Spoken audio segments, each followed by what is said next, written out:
Welcome to the Moody's Tire and Auto Football Extra. Where honesty and service comes first. Serving Williamson County for over 70 years.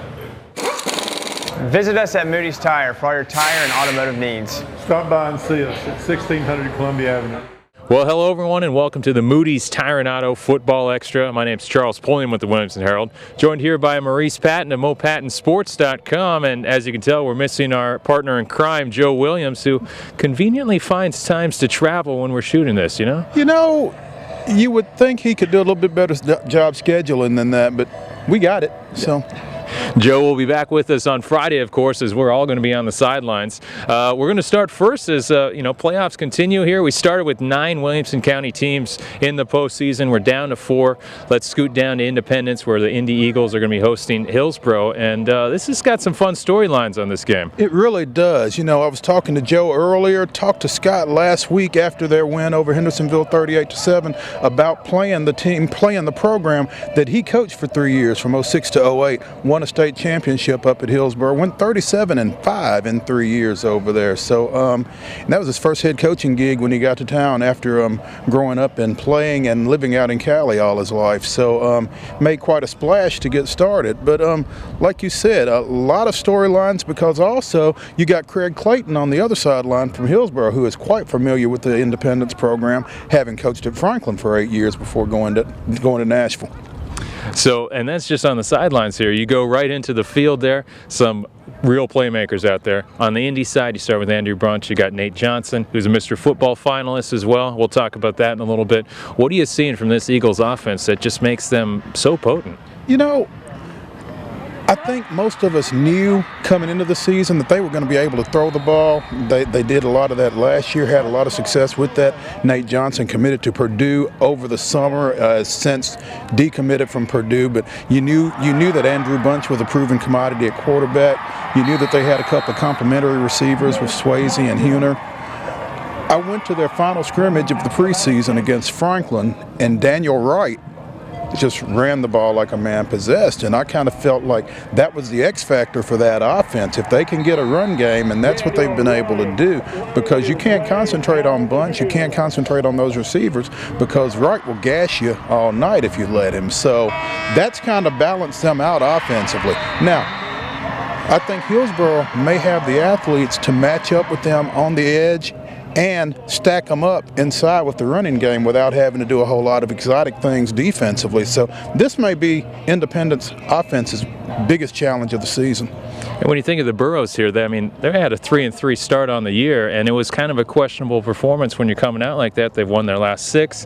They beat a tough Beach team twice over the last 3 weeks, and including last week's win to get into this quarterfinal.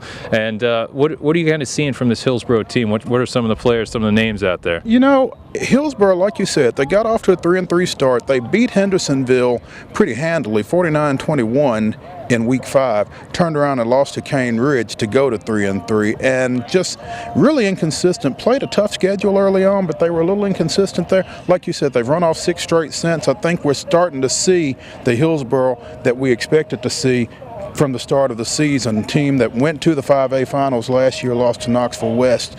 And for what they lost from last year, Tennessee signee Kyle Phillips, Tennessee State signee Michael Hughes, who's now over at TSU playing, redshirting, I think, at quarterback. Lost a lot of talent, brought a lot of talent back, starting with the quarterback.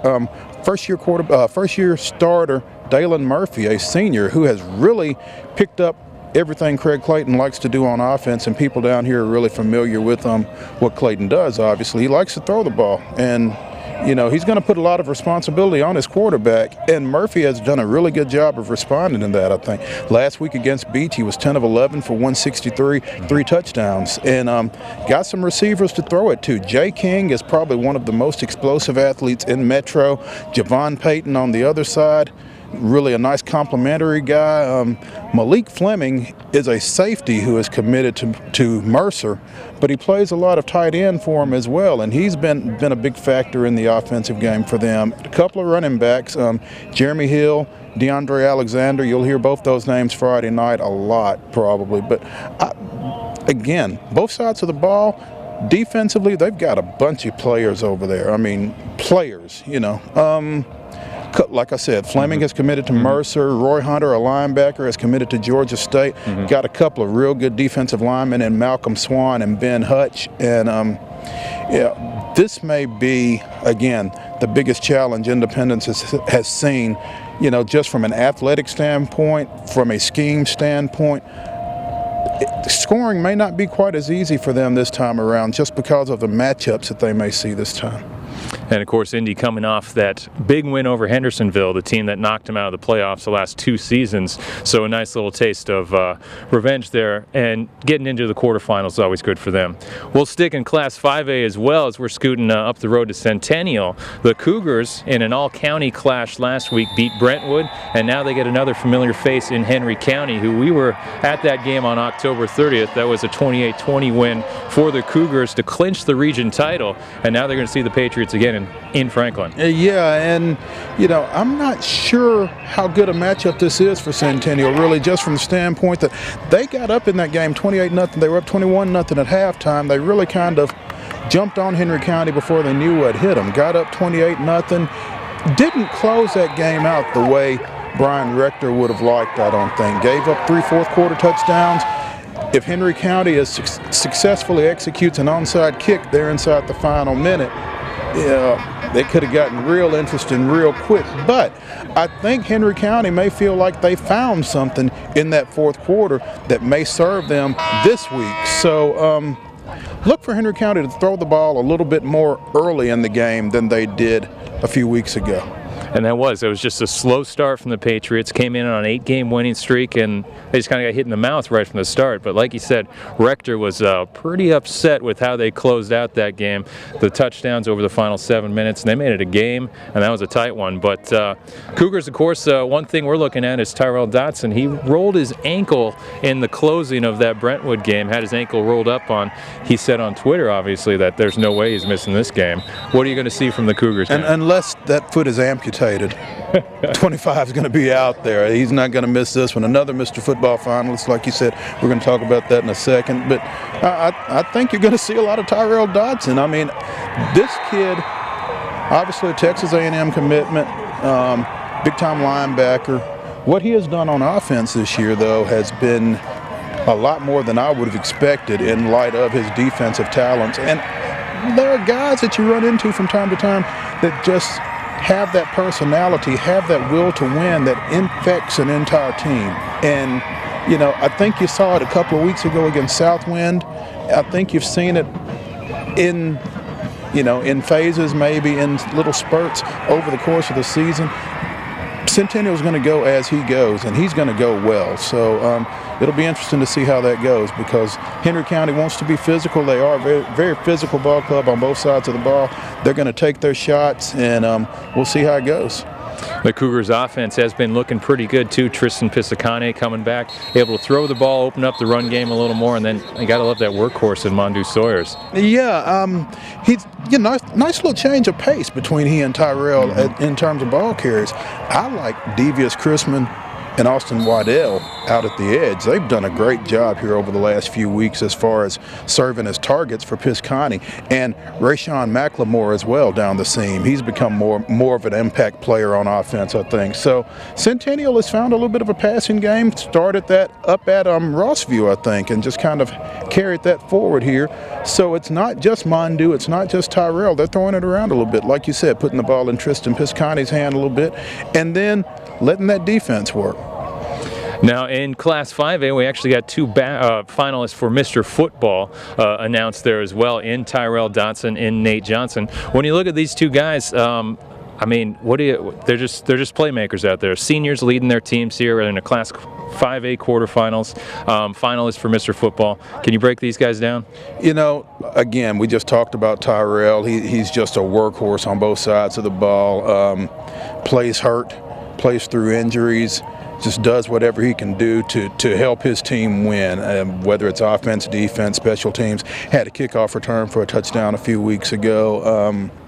And his personality, he's just a kid that you really love being around. And kids like that you like to see have success, and you like to see get whatever recognition they can get. And Nate is the same way. I was talking somewhere else about Indy's receivers, how much they love blocking downfield as well. He's a kid who's not afraid to get his nose dirty. He'll get in there and stick somebody, and I think he enjoys it. So in addition to almost 1,300 receiving yards and 19 touchdowns. So he's had a great year. Both these guys are very deserving of being Mr. Football finalists, and congratulations to both of them, as well as Cruz Holt, who's up for Kicker of the Year from Ravenwood, who we saw, well, we didn't see it, but apparently it's on video of him hitting a 60-yarder in practice about a week or so ago. So also Bryce Matthews from here at Brentwood Academy is a D2 Lineman of the Year finalist, and Clay Beathard, who won D2A Back of the Year as a junior last year for BGA, is a finalist again this time. And also, you know, we mentioned Cruz Holt there. That Ravenwood team will be playing as again here in the quarterfinals, Class 6A quarterfinals. They get a tough White Station team on Friday night. What do you know about this White Station team? Very little, other than they held off McGavock last week, 37-36. Sounds like one of the more exciting games of last Friday night, of the second round. 37-36 game had 7 lead changes. You know, McGavock going down to Memphis and nearly coming back with the upset, I think. So kudos to the Raiders, first off, for going down there and hanging in and keeping things that close. But obviously White Station to beat McGavock. McGavock had a pretty solid year this past season, and so you know it's a quality team running in here. They're 9-3, lost to Whitehaven, who a lot of people around here are more familiar with probably. But White Station won a state championship about 5 years ago, so that's a pretty solid program out of Memphis as well. I would imagine Ravenwood will have their hands full, but at the same time, the way they're playing right now, you got to like your chances with the Raptors. When you look at that defense for the Raptors, they've done coming off a 35-0 shutout over Overton. That's their 3rd shutout in their last 6 games.